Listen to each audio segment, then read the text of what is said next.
So Massimo and I, it's a funny story actually. It's a night that I didn't want to go out. I was forced by two of my good friends, John and Dan. The night started off, actually the day started off with me being in one of those 5Ks for my grandmother, and I did it in Hartford. So I went and did this 5K with a friend, came back home, I was exhausted, I took like a nap all day. My best friend was like, I don't want to go out, I don't want to go out. I'm like, no, we have to go out. I was like, come on, let's go out. Like something was telling me, like I was like, we gotta go out. We finally did it. We're at the bar, Red Door actually, the place I thought never gonna meet somebody good. So we went out, we went to the Red Door of all places, such a dive. All of a sudden I look across the bar and I see Massimo, and I'm like, wow, he's really cute. So I started like dancing towards him, and before I knew it, I was like right next to him. We looked at each other for a quick second, and I think it was a full connection. And the first words out of his mouth were, you're beautiful. Before, like, what's your name? Before, I'm Massimo, nothing else except you're beautiful. And right then and there, like, he just completely stole my heart. I bought her a drink, went over to her, introducing myself, and I asked her to dance. We started dancing. After probably 45 seconds, she just made a crazy move dancing, and she slapped my drink, her drink, right to the ground on the floor. And everybody was like, oh my God, look at us. We were laughing. And it ended up being a very good night. We went to a mutual friend's house that night and we had breakfast. Then the next day, he called me and we hung out. It was just like an instant, like there was no stopping us. It was just an instant, we fell for each other in an instant. And from there, like my life has never been the same. First date, I couldn't believe I got her phone number. I came to the house, very nervous. Oh God, our first date, that was awesome. So Massimo came to pick me up in his black Subaru, which I love, and I have a Subaru, so that was another thing. I was like, oh my gosh, this guy has a Subaru, we're good. So he came to pick me up, and he like never in his life, he told me, he's like, never in my life had I ever had car trouble except that night. And all of a sudden, my car overheated.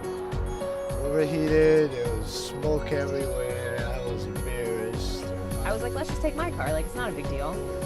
So he took my car. I literally had probably at least a half tank of gas, and that man filled my gas tank up before we went to dinner. All we did was we went to San Marino's in Waterbury. It was like 10 minutes down the road. He's like, no, no, no. And I was like, oh my gosh, this is crazy. So then we got to dinner. Dinner was good, but I was really nervous and he was really nervous. So at one point I looked at him and I was like, I love the way that you speak. And he's like, are you making fun of my accent? I'm like, no, I like your accent. I love your accent. So then we just laughed. It was such a good time. And then like 9 o'clock at night, I used to go to bed at like 9 o'clock, 8:30, 9 o'clock. So 9 o'clock rolls around after this like really good dinner and I'm thinking, okay, he's gonna bring me home. So he looks at me, he's like, do you want a coffee? I'm like, a coffee? Are you serious? I'm like, it's 9 o'clock at night. He's like, yeah, so what? Like, let's go, we gotta go dancing. So he gets the Italian coffee there, espresso, and I got American coffee. So from there we went to, I can't remember, I think it was Chipotle and then the Red Door. All we did when we first started dating was we just went out every single weekend. We went out, we danced, we'd go and do like a McDonald's run at like 2 in the morning, and then we just had a ball, and we still do. You know what's crazy? I tried thinking about this and figuring it out, but honestly, I feel like I fell for him like the first time I saw him. I know that sounds crazy, like how could you possibly fall in love with someone that you don't even know in like a second? But I swear that's how it was. It just happened. Well, I think it was right at first actually. I just not fell in love with her at the first date, but I was very comfortable, and I knew she was very nice, kind. But I think love came like day by day, pretty much. And I remember because my grandfather, my father's dad that's around the time that he started to get really sick. So when we first started dating, I'm gonna cry because I miss him. Massimo was there for me to help me get through it. So I remember talking to him in the convalescent home, and I'm like, Pop, like, how do you know when you're in love? He's like, you just know. I'm like, well, I know this sounds crazy, but I was like, I really, really love this guy, and I think I could say I'm in love. And he told me, he's like, then you know. I'll tell you the truth is, when my dad was sick, she was there for me. We were going to New Haven pretty much every night to visit my dad, and he was not doing well. And she was always there, and that meant a lot to me. And again, she was there for me, and that was awesome. I thought I could trust her, I could count on her, and I could lean on her because she was there. I'm in a situation. So when I met him, he just took my heart and he just like fixed it. He fixed everything. Alright, engagement was crazy. She had no clue. She wanted to get married right after a year, but I waited 5 years and I finally decided it was time. Oh, the proposal. That was cute. So I called my friend Dan. We gotta set it up nice. I want it to be a special day. So he helped me choose a very nice restaurant. So we decided to go to Rhode Island because, you know, like a little getaway. And it was last June. We were happy to be there. It was right by the shore. So he's all nervous. I'm like, what's the matter with you? Like, you gotta relax. He's like, oh, we're going to this really nice restaurant and I gotta wear a jacket and I hope this is okay. And I'm like, why'd you get a jacket? Like, why are you taking me to such a nice place? You don't have to do that. And he's like, no, I want to.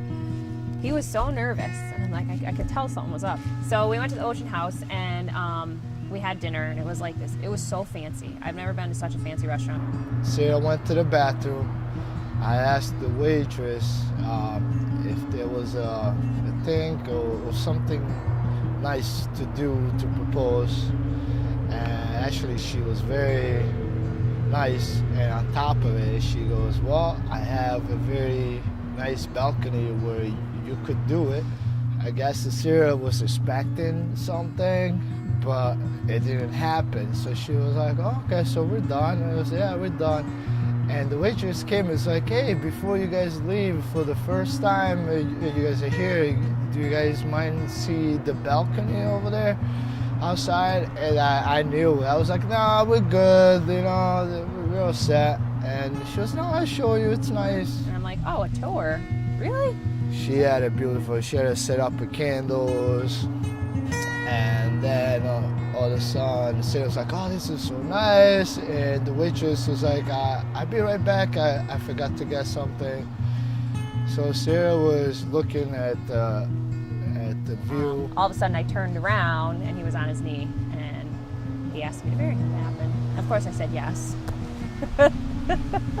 She was like extremely happy, and I think I did a good job. Maybe. She loved it. Oh, wow.